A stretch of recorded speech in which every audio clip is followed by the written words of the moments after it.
Por tanto, si hay alguna consolación en Cristo, si algún consuelo de amor, si alguna comunión del Espíritu, si algún afecto entrañable, si alguna misericordia, completad mi gozo, sintiendo lo mismo, teniendo el mismo amor, unánimes, sintiendo una misma cosa.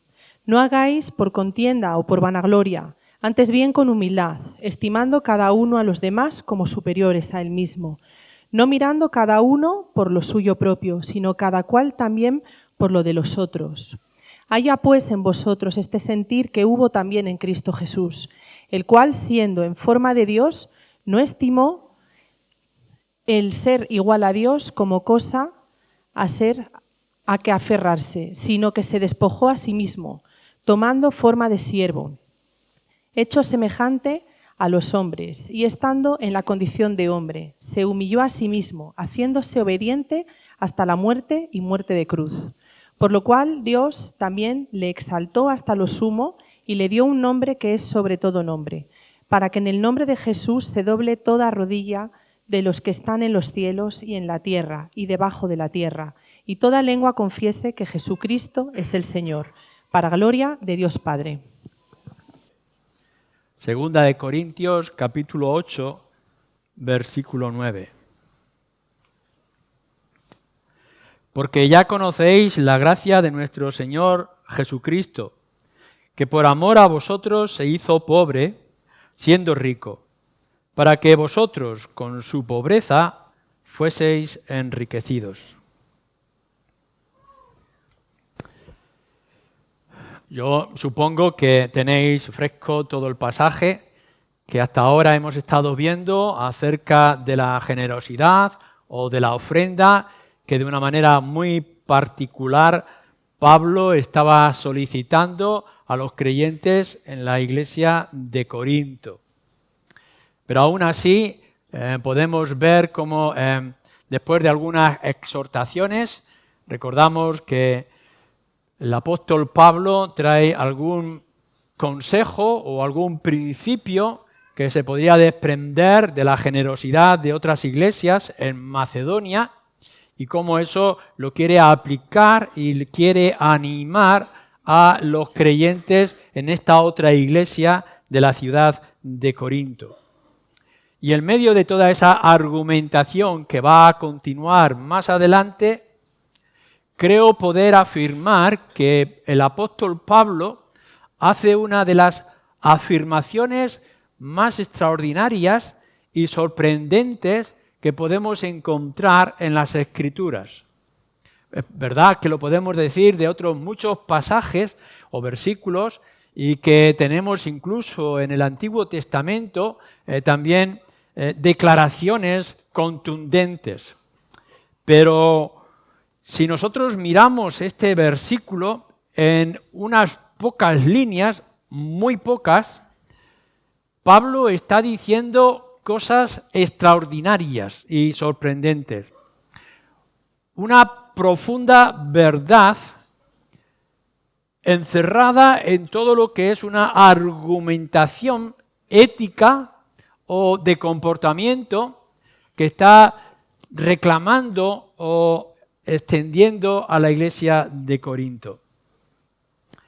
Esto nos hace pensar en algo que es muy importante que nosotros como creyentes debamos de recordar. La vida cristiana no se corresponde con solamente asuntos de ética. A veces pensamos cuando estamos hablando de ser cristianos que es no matar, o no robar, o no abortar, o ser justos en el trabajo, buenos padres, buenos hijos, etcétera, etcétera, etcétera. Pero la vida cristiana no consiste en esto, no empieza en esto, no se limita a este tipo de asuntos. Y aun cuando Pablo está hablando de ofrendar para ayudar a otros en otros lugares, siguiendo el ejemplo de otros hermanos, Pablo tiene que hacer en medio de todo esto una afirmación. La vida cristiana, en todo caso, consiste en primer lugar en doctrina, en teología. Y la teología es la manera de que podamos definir qué es Dios, cómo obra Dios y cómo nos transforma Dios. Y esto es lo que está haciendo en este versículo.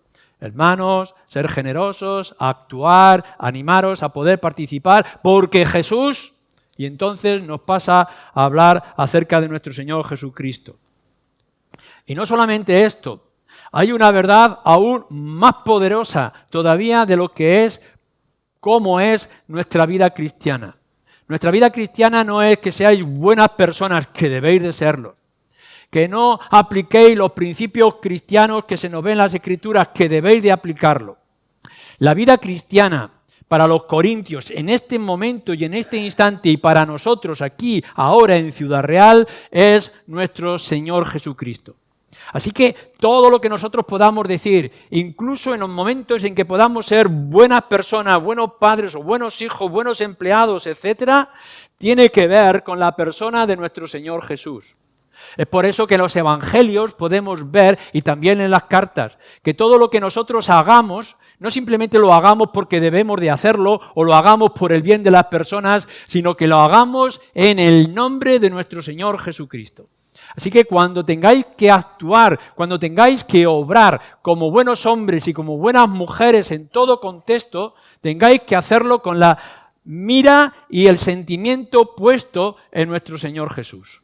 Así Pablo nos acerca a esta afirmación contundente acerca de nuestro Señor Jesucristo que vamos a meditar en ella. No era, nos dice el apóstol Pablo, una idea nueva. Vosotros ya lo sabéis, nos dice así en la carta. Ya conocéis acerca de esta gracia. No únicamente porque Pablo ya les informara, que podemos ver algunos matices en la primera carta a los Corintios y también al principio de esta carta. No es que Pablo lo estuviera centrando, por ejemplo, cuando nos dice al principio de la primera carta a los Corintios, no fui a vosotros queriendo saber cosa alguna, sino a Cristo y Él crucificado. Así que cuando ahora está hablando acerca de la obra, la persona de nuestro Señor Jesucristo y cómo nos ha enriquecido, tenemos que volver a que Cristo es lo importante para vosotros los corintios. Lo habéis aprendido así de mí. Y todo lo que nosotros podamos enfocar en nuestra predicación tiene que empezar con la persona de nuestro Señor Jesucristo. Cristo es el centro. Por eso somos cristianos, porque somos cristológicos, porque Él está en medio de toda la situación. Ellos lo saben porque Pablo los instruye, pero también lo saben porque lo han experimentado. Lo que va a descubrir en estas líneas del versículo 9 no es algo que ellos no pudieran haber experimentado, sino algo en lo cual ellos debieran de meditar cuando están hablando acerca de ofrendas o de generosidades. Recordar, vosotros sabéis lo que esto significa, cuál es el principio y qué es lo que nos debe de mover a actuar como verdaderos creyentes. Y entonces nos dice que vosotros lo sabéis porque así habéis sido informados y lo sabéis porque así lo habéis experimentado acerca de la gracia de nuestro Señor Jesucristo. El Señor Jesucristo tenía muchas gracias, muchas bendiciones que trajo sobre nosotros. Qué privilegio es que pudiéramos escucharle como lo escucharon los primeros creyentes que siguieron a Jesús. Qué privilegio poder ver su mano haciendo grandes milagros y prodigios en medio de ellos. Qué privilegio es que podamos tener ahora con nosotros las grandes promesas que Él nos dejó. Estaré con vosotros, volveré a por vosotros, os llevaré, intercederé por vosotros. Son grandes bendiciones que nuestro Señor Jesucristo nos ha dado. Pero lo que Pablo quiere trae en este versículo, quizá pudiéramos decir que es las mayores de las gracias, las mayores de las bendiciones, la cosa más extraordinaria, más increíble, que no pudiéramos llegar a comprender y entender si no fueran porque están escritas en esta línea, porque se extiende a lo largo de toda la Escritura y porque algunos de nosotros lo hemos experimentado de manera muy directa. La gracia de nuestro Señor Jesucristo no es por lo que Él enseñó en el desierto o en el mar o en las sinagogas, no es por lo que Él hizo en medio de la gente, de los grandes milagros, de las cosas extraordinarias que pudieron ver aquellos ojos. La mayor de las gracias de nuestro Señor Jesucristo lo vemos en el Calvario y lo vemos en la cruz. Y aun cuando tengamos que ver de algo tan trivial, tan normal, como que seamos generosos y que actuemos con generosidad en nuestra vida, o el comportamiento ético más básico en nuestras vidas, más básicos, tengamos que centrarnos en la cruz y en la obra de nuestro Señor Jesucristo. Por eso, lo que tenemos en este versículo 19, que debería de destacarse de alguna manera sorprendente y luminosa en las Escrituras, es que dice así: por amor a vosotros se hizo pobre, siendo rico, para que vosotros, con su pobreza, fueseis enriquecidos. Vamos a mirar 4 cosas que deberíamos de considerar a la luz de estas líneas. Primero, ver de una manera más extensa lo que nuestro Señor Jesucristo hizo. Porque lo que describe en primer lugar, es que Él, siendo rico,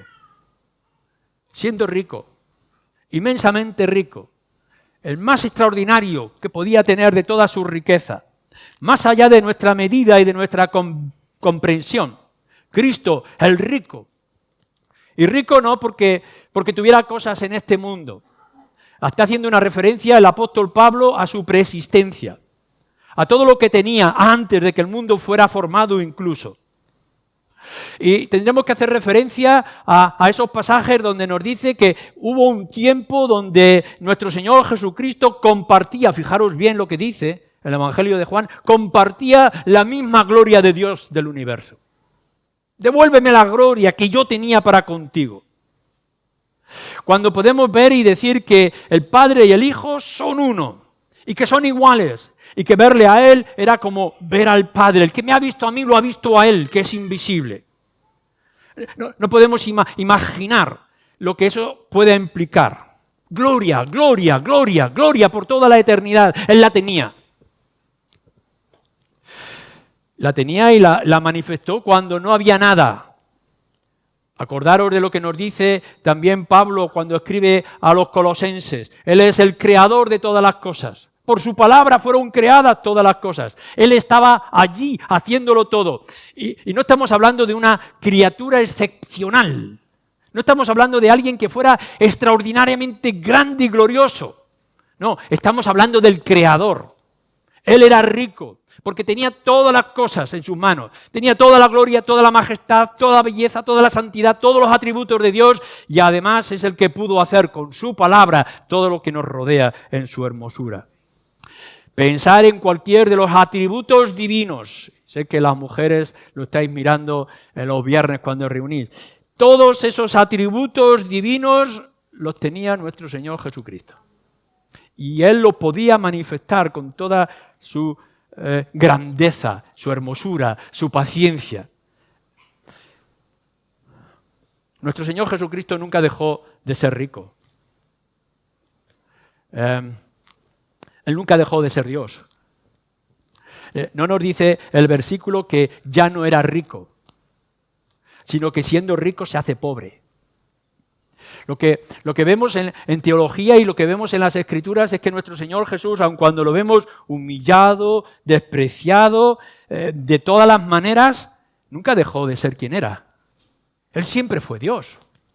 Por eso en algunas ocasiones podemos ver esos rayos de luz que Él conocía el corazón de los que hablaban, que Él podía perdonar los pecados, que Él todavía tenía poder para hacer unos cuantos peces y panes, la multitud para alimentar a todos los que se reunían en miles. Él nunca dejó de ser Dios, nunca se desprendió de su naturaleza, pero de alguna manera, en algún momento, por las razones que vamos a ver, Él se manifestó como pobre. Y esto es de las cosas más sorprendentes y extraordinarias. Porque podemos decir de nosotros mismos, un día fuimos, pero ya no somos. Pero no estamos diciendo esto de nuestro Señor Jesucristo. Lo que nos dice este texto y lo que nos dice las Escrituras es que Él, siendo lo que era y siguiendo ser lo que era, se manifiesta a nosotros como pobre. Interiormente, Él no dejó su naturaleza divina, pero exteriormente lo podremos ver en su pobreza. Así que lo que Él hizo es que, siendo rico, ahora se hace pobre en medio de nosotros. Como si toda su gloria estuviera escondida. Todo su poder, toda su grandeza, que podría manifestarse en cualquier momento. Puedo yo ahora mismo llamar a la multitud de ángeles que vendrían a servirme, pero no lo hago. Le dice cuando está siendo juzgado para ser crucificado. Qué cosa más extraordinaria, que tuviera todo el poder, toda la riqueza, toda la gloria y no quisiera ejercerla. Esto es lo que nos está diciendo nuestro texto. Y de pronto dice que se hace pobre en medio de nosotros. Externamente pobre. Por supuesto que cuando hablamos de pobreza de nuestro Señor Jesucristo debemos de incluir su pobreza material. En cierto momento le tiene que decir a los discípulos, el Hijo del Hombre no tiene dónde recostar su cabeza. Fijaros hasta dónde era su pobreza. Incluso mujeres tendrían que ayudar con sus pertenencias, con su riqueza, en la necesidad de nuestro Señor Jesucristo. Él que podría haber multiplicado alimento y el vestido para su cuerpo, no lo hizo. Y se mantuvo a lo largo de su vida pobre. No hagáis caso de esos mentirosos que suelen surgir y hablar diciendo que nuestro Señor Jesucristo no se hizo pobre y que no era pobre. No es cierto. Nuestro Señor Jesús estuvo en este mundo de una manera humilde y sencilla. Y no solamente era en lo material, sino también de alguna forma en lo espiritual o en la mansedumbre. No hubo otro más manso que Él, que podría haber frenado cualquier otro tipo de golpes o maltrato o injusticia, y no lo hizo. Cuán manso fue Él en medio de nosotros cuando Él tenía todo el poder y toda la autoridad. Pero cuando nuestro apóstol, cuando Pablo está diciendo que nuestro Señor Jesucristo, siendo rico, ahora se hace pobre, no está hablando de las cosas materiales, sino de cosas más profundas y más extraordinarias. A ver si lo podemos ver de esta manera. Nuestro Señor Jesucristo en su naturaleza era inmutable. Siempre fue igual en su grandeza y en su majestad durante toda la eternidad. No lo podemos comprender, pero es una realidad. Él era inmutable. Y ahora, mientras está aquí en medio de hombres y mujeres como nosotros, siente el desgaste. Y puede ver lo que es el dolor. Lo podemos ver llorando. Lo podemos ver sudando sangre.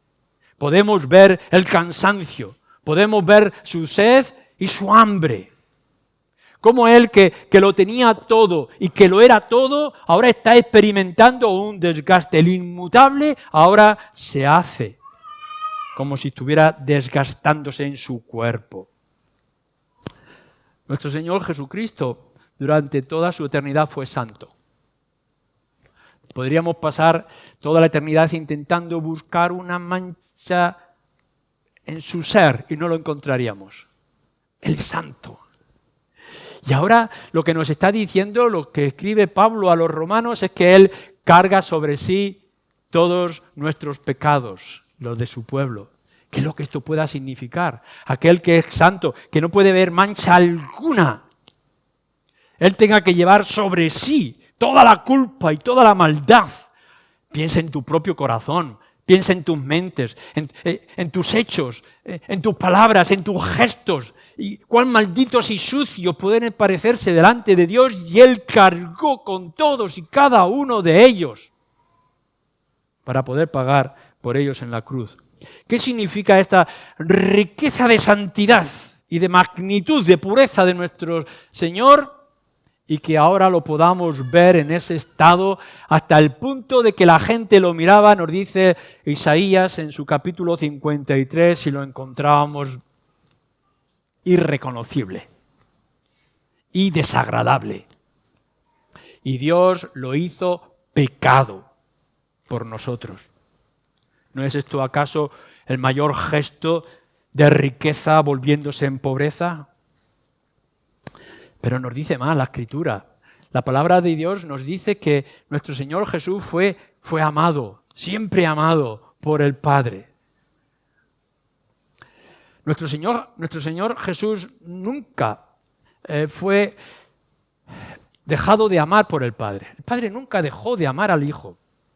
Pero aún viendo esto en toda la eternidad, lo podemos ver en un instante cuando está a punto de morir en la cruz o en la oración que está haciendo en el monte diciendo: Dios mío, ¿por qué me has abandonado? ¿Qué es lo que esto significa? ¿Cómo podemos llegar a entender que nuestro Señor Jesucristo, que ha sido amado por toda la eternidad en esa intimidad de la Trinidad que no podemos llegar a comprender y que en un momento Él pueda sentir el desprecio del Padre? Nunca lo dejaría de amar porque es su Hijo. Pero a la misma vez el Padre lo tiene que aborrecer porque lleva nuestro pecado. Si esto no es una muestra de su pobreza, ¿qué es entonces? No pensamos en que nuestro Señor Jesucristo se hizo pobre porque vino a este mundo únicamente y estuvo sirviendo y no tenía dónde recostar ni descansar, no tuvo casa propia, etcétera, etcétera, sino que hay mucho más. Esa pobreza inmensa, siendo Él el Señor, siendo Él el Señor, llega a hacerse siervo, y siervo hasta la muerte, y muerte de cruz, como se nos ha leído al principio. Tendríamos que quedar admirados, como el que teniéndolo todo, se manifiesta y obra en medio de nosotros como si no tuviera nada. Bueno, sí tiene algo, porque en esa situación de pobreza dice que Él se hace pobre para que nosotros, en su pobreza, fuésemos enriquecidos. Seguimos profundizando en esta gran verdad que debería de conmovernos en todo nuestro ser. Porque aun cuando a nosotros podemos decir que nos hace ricos en las cosas materiales, no hay ninguno de vosotros que no haya dejado padre o madre, etcétera, etcétera, que no vaya a recibir 100 veces más aquí en esta vida. Y tenemos la grandeza o la riqueza que recibimos del Señor Jesucristo en lo emocional, en las oportunidades que podemos encontrar a lo largo de nuestras vidas. Buscad primeramente el reino de Dios y su justicia perfecta, y todas las demás cosas os van a ser añadidas, no en un futuro, sino también en el presente. Podemos decir que en el momento en que hemos sido conquistados y rendidos o redimidos por nuestro Señor Jesucristo, lo que nos dice ahora la Escritura es que ya podemos andar en riquezas de muchas cosas y de la seguridad que podamos tener en medio de nosotros. Pero creo que no es únicamente en las riquezas materiales o en lo emocional o en las oportunidades que pudiéramos venir, sino que está hablando particular y directamente de que nuestra riqueza y tu riqueza como creyente es una riqueza espiritual. Por eso en el versículo anterior, a nuestro versículo 9, nos habla acerca del amor y de nuestro amor y del amor que es en Cristo nuestro Señor. Una de las mayores riquezas que nosotros podemos experimentar en nuestras vidas es tener la certeza de que un Dios como el que es nuestro Dios y un Señor como el que es nuestro Señor Jesucristo nos pueda amar de la manera en que nos ama.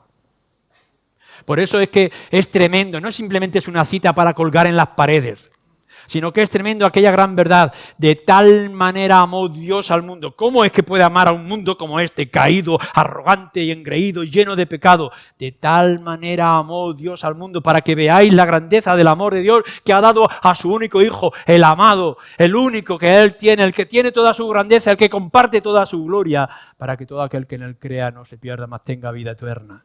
Este es el Evangelio, que podamos descubrir que un Dios como Él pueda amar a una persona como tú. Pero no solamente es este amor y este favor, esta presencia en nuestras vidas, aquí y ahora, sus promesas y las esperanzas.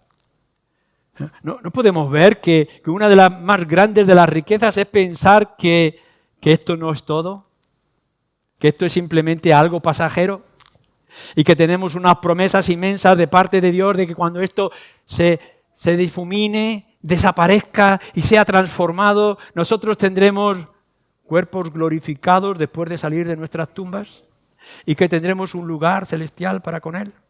Promesas de grandes esperanzas. Pero la riqueza se extiende más.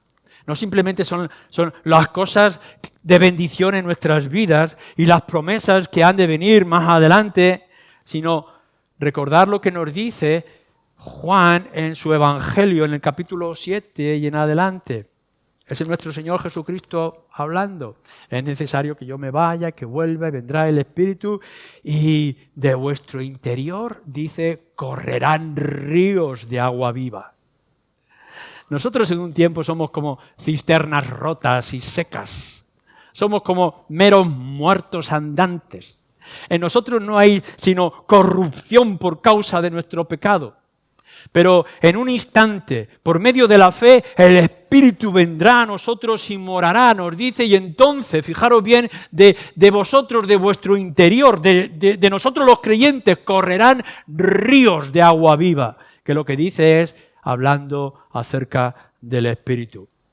No podemos llegar a medir la riqueza que puede implicar a hombres y mujeres como nosotros que podamos tener en nosotros, de manera permanente, morando en nuestro ser, la persona de la Trinidad que es el Espíritu Santo. Y cómo Él nos podrá fortalecer, guiar, llenar de dones, de posibilidades, hasta ser tan llenos que podamos incluso sorprendernos nosotros mismos. Esto es lo que nos está diciendo. Éramos pobres. Éramos absolutamente desesperados y hundidos, sin esperanza. Estábamos en las puertas del infierno porque así lo merecían nuestros actos. Y de pronto todo ha cambiado y ahora podemos ver la luz y podemos sentir la misma presencia del Espíritu en nosotros. Pero no estamos hablando de las cosas de aquí, sino que la riqueza nuestra se extiende más allá de la muerte y que cruza la resurrección. La Escritura nos dice que ahora somos hombres y mujeres a los cuales sus pecados han sido perdonados. Ya no son contables delante de Dios en el día del juicio. No podemos llegar a comprender lo que esto significa. Los seres humanos que nos rodean están llenos de deudas, inmensas deudas. Si tú no eres creyente, en esta mañana tienes una deuda que tiene que ser pagada y que va a ser castigada de una manera profunda. Eso es lo que nos dice la palabra de Dios. Tus pecados permanecen y tendrán que ser pagados. Pero nosotros somos igual de culpables. Nosotros también somos pecadores. Pero nos dice, en el día del gran juicio, nuestros pecados ya no van a ser contados. Somos ricos, no podemos disfrutar ahora, pero ya estamos seguros, tenemos el pacto que ha sido firmado con la sangre de nuestro Señor Jesucristo, de que nuestros pecados no van a ser considerados, nuestras deudas han sido borradas. Podemos caminar en esta vida sabiendo que vamos a cruzar por aquel momento libres porque tenemos el más grande de nuestros abogados. El ser humano que está ahí es enemigo de Dios. Y la ira de Dios está sobre ellos. Dios es justo, no puede permitir las ofensas. Y su ira, que es una ira santa y es una ira eterna, está como una espada encima de cada uno de ellos. Pero no es así para con nosotros. Ahora nosotros tenemos no solamente paz en nosotros mismos, sino que tenemos paz para con Dios. Y tenemos al Dios de paz a nuestro lado. Él ya no es nuestro enemigo. Ya no se acerca a nosotros para manifestar justicia, sino que ahora se manifiesta a nosotros para mostrar misericordia de manera constante. Y ya no nos llama meras criaturas que tengo que cuidar, porque soy el Dios creador, sino que ahora nos llama hijos, porque todo ha cambiado. ¿Qué podemos considerar? Cuando meditamos en nuestros hogares y pensamos que tú y yo, como creyentes, si es que has puesto tu fe en el Señor Jesucristo, ahora eres hijo del Dios mismo, del Dios único y extraordinario. La gente está pensando que su vida es mortal. Y en un sentido es esto, porque ya no tienen vida espiritual y tendrán que cruzar por la tercera muerte, que es terrible, como nos dice en el libro de Apocalipsis. Pero nosotros, se nos dice la palabra, ya estamos seguros. Vivimos aquí como si ya estuviéramos allí. Nuestra vida ya es eterna y ya es en gloria. Ya estamos seguros. No habrá nada ni nadie que pueda torcer el plan decidido por Dios. Tenemos ya escritos que nosotros estamos ya firmados en el libro para poder disfrutar de la gloria eterna, porque así lo dice la palabra de Dios. Vamos con nuestra garantía. Vamos con nuestro papel, no importa quién nos pregunte, no importa lo que nos puedan decir o hacer. Somos hijos de Dios y se nos ha prometido que estaremos en gloria con Él durante toda la eternidad. La gente está amontonando tesoros y riquezas, pero esos tesoros y riquezas desaparecerán como la neblina, serán corrompidos como lo que corrompe el orín, pero se nos dice que nosotros tenemos un tesoro en los cielos, que nada ni nadie podrá tocar. ¿Os podéis imaginar? Somos ricos porque ya nuestra riqueza está en la presencia de Dios. Y allí nada ni nadie podrá entrar. No hay nada de corrupción o de sucio que lo pueda tocar. Pero no solamente esto. Nos dice la Escritura que nosotros somos siervos y somos esclavos. Que el ser humano está encadenado. Todavía podemos ver a la gente que está haciendo lo que dice su padre, el diablo. Pero la promesa que tenemos en las Escrituras es que un día tú y yo seremos reyes y seremos señores. Claro que Cristo será el Rey de reyes y el Señor de señores, pero tú y yo seremos reyes y seremos señores. Fíjate lo que eres. Y te podrán ver insignificante y pequeño, pero la pobreza de Cristo nos ha hecho hasta tal punto ricos que un día en la eternidad seremos como reyes y señores en medio de todo el universo. Esto es incontable, es incomprensible, pero es real, lo está diciendo este versículo. Nuestro Señor Jesucristo, aun siendo rico, se hace pobre para que en su pobreza nosotros podamos ser ricos. Y podamos pasar todo el tiempo que queráis o que podamos meditando en esta inmensa riqueza que nuestro Señor Jesucristo nos da. Pero hagamos un segundo paso. ¿Por quién hace esto, todo esto nuestro Señor Jesucristo? ¿Quién es este vosotros del que está hablando aquí la Escritura? Porque ya conocéis la gracia de nuestro Señor Jesucristo, que por amor a vosotros se hizo pobre. La Escritura dice, la palabra de Dios, que el pueblo de Dios es como la arena del mar y las estrellas del cielo, que es incontable. Que lo que el Señor Jesucristo ha hecho, lo ha hecho por multitudes, pero no lo ha hecho por todos. Nuestro Señor Jesucristo dice que Él va a dar su vida por los míos. Y nos revela que ese míos es el pueblo de Dios, por sus hijos.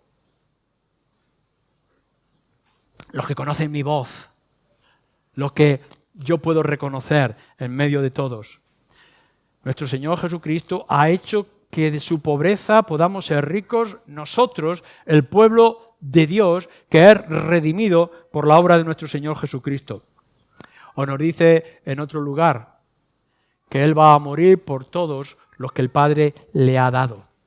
Es la obra del Padre, no es la obra nuestra. No son nuestros caprichos, nuestras decisiones, nuestra imaginación, nuestros sueños. Dios, el Padre, ha tomado un pueblo elegido durante toda la eternidad para que su Hijo pueda ahora pagar por ellos. Pero nos dice también el Evangelio de Juan, capítulo 3, que son todos aquellos que son nacidos del agua y del Espíritu, que es la obra del Espíritu. Fijaros cómo la Escritura nos está hablando de que nuestro Señor Jesucristo va a hacer esto tan extraordinario, tan especial, tan único, tan incomprensible, envolviendo a toda la Trinidad. Es los que reconocen la voz del Hijo, del Pastor, y lo buscan, y Él los recibe. Que es la elección soberana y eterna de Dios nuestro Padre, más allá de nuestra comprensión del tiempo. Y que es la obra porque sin ella no podemos hacer nada, del Espíritu en nuestros corazones que nos transforma, abre nuestros ojos, vemos el pecado y a la misma vez vemos la obra de Cristo en la cruz por causa de nuestros pecados. Esto es grandioso. Es grandioso que podamos ver por quién nuestro Señor Jesucristo hace estas cosas, a quién va a hacer rico por toda la eternidad. Pero lo importante no es que lo entendamos teológicamente aquí y ahora. Dejadme que os pida que el mayor de los privilegios es que tú lo descubras para tu propia vida. Los discípulos venían en cierto momento diciendo, venimos muy contentos, muy gozosos porque aún los espíritus nos obedecen. Y nuestro Señor Jesucristo les responde de esta manera, regocijaos de que vuestros nombres están escritos en el reino de los cielos. Disfrutemos de la teología, disfrutemos de los principios cristianos, gocemos de cada frase que viene en las Escrituras. Pero si de algo te tienes que gozar y tienes que buscar con todo tu esfuerzo y hacer todo lo que sea posible, es que esta obra sea hecha por ti. Que la riqueza que se nos anuncia sea tuya, la puedas disfrutar ahora y la puedas esperar siempre. Claro que deseamos cada uno de nosotros, de los que estamos aquí, que los pobres miserables que llenan la faz de la tierra puedan encontrar la riqueza que emana de la persona y la obra de nuestro Señor Jesucristo. Pero en nombre del Señor, busca que esto sea tuyo en primer lugar y que cambie tu vida por completo. Tercero, ¿cómo es esto posible? ¿Cómo es posible que de la pobreza de nuestro Señor Jesucristo tú puedas ahora hacerte rico? Bueno, fijaros lo que nos dice el capítulo 5, versículo 21. Al que no conoció pecado, por nosotros, el Padre, lo hizo pecado, para que nosotros fuésemos hechos justicia de Dios en él. Al que no conoció pecado, por nosotros, por los creyentes, por ti si eres creyente, él se hizo pecado. Esto es lo que ha ocurrido. Él se ha rendido de tal manera que se ha hecho culpable. Leer con tranquilidad y sosiego Romanos. Fijaros lo que nos dice el apóstol Pablo también en Romanos, en el capítulo 8. Otra de las frases sorprendentes de las que deberíamos de meditar una y otra vez. Romanos 8, versículo 3.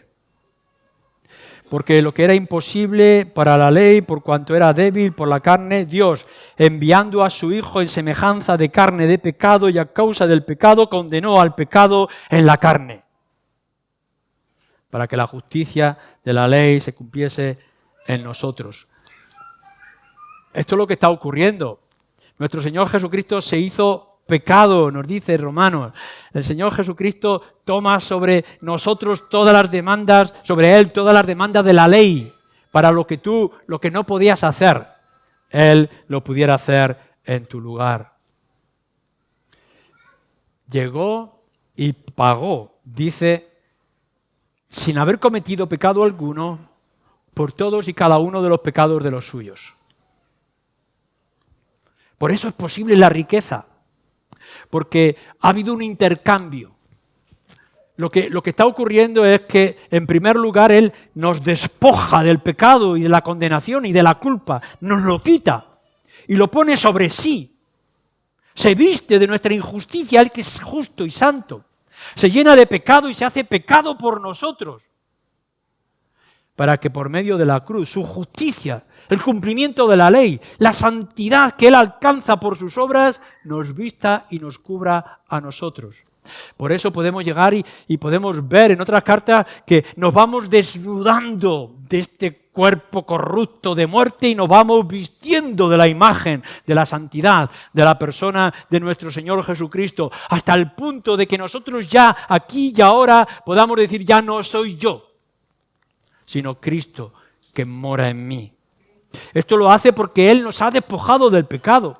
Pero no nos ha dejado desnudos, sino que nos ha vestido para que podamos estar en la presencia del Padre.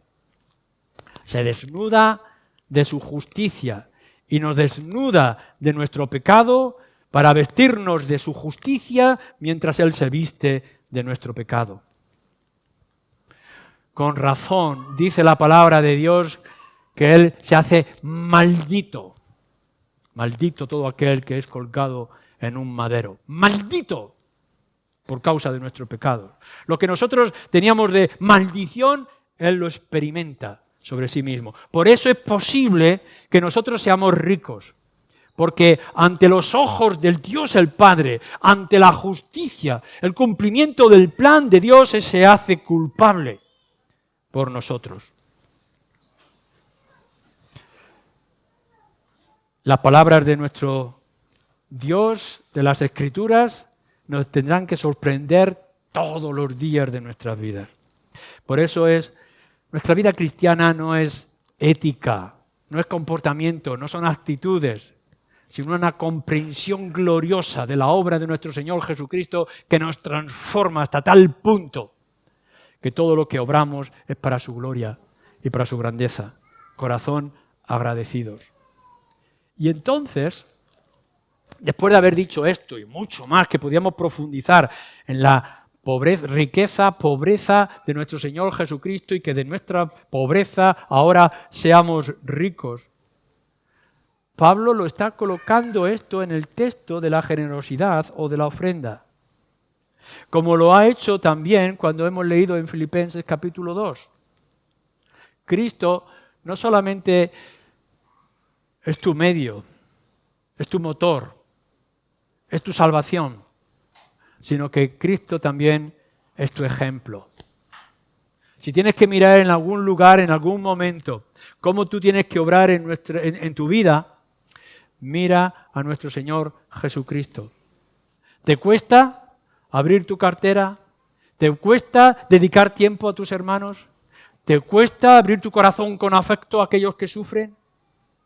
Vuelve una vez más a mirar a la persona de nuestro Señor Jesucristo, que siendo rico se hace pobre. Pero nuestro Señor Jesucristo no es únicamente el ejemplo. El Señor Jesucristo, en lo que está diciendo en este versículo 9, es el motor. Ahora tú que eres rico y que sabes que tu riqueza no puede ser perdida, que tu riqueza es eterna y que te esperan grandes cosas en la eternidad, esto es como un motor que te debe de impulsar. ¿Por qué quieres retener en este mundo lo que no puedes retener? ¿Por qué no nos desprendemos de todo aquello que nos estorba, puesto que las mayores de las grandezas nos esperan allá en los cielos? Que no nos cueste avanzar en esta vida, porque lo que es seguro ya no lo vamos a perder nunca. No solamente Cristo es nuestro ejemplo y Cristo es nuestro motor, sino que Cristo es la razón final de cada acto, de cada palabra, e incluso de cada sentimiento que nosotros podamos tener. Cualquier cosa que hagáis, dice nuestro Señor Jesucristo, en mi nombre. O que vuelve a repetir el apóstol Pablo en más de una ocasión, que todo sea lo que comáis, lo que bebáis, lo que vistáis o cualquier otra cosa, que sea para la gloria de Dios. Habiendo descubierto todo lo que significa Cristo venir a este mundo, Cristo darse por completo, Cristo descender de entre los muertos y subir a los cielos para interceder con nosotros hasta que Él venga a recoger su fruto. Todo esto lo que significa la obra de nuestro Señor Jesucristo nos debe de impulsar y nos debemos sentir que vivimos para su gloria y para su majestad. Somos ricos porque Él nos hace ricos, porque Él está con nosotros y no nos soltará de la mano. Hagamos que estas doctrinas profundas transformen nuestra manera de pensar y nuestra manera de obrar mientras estemos en este mundo el que nos ha tocado vivir. Amén.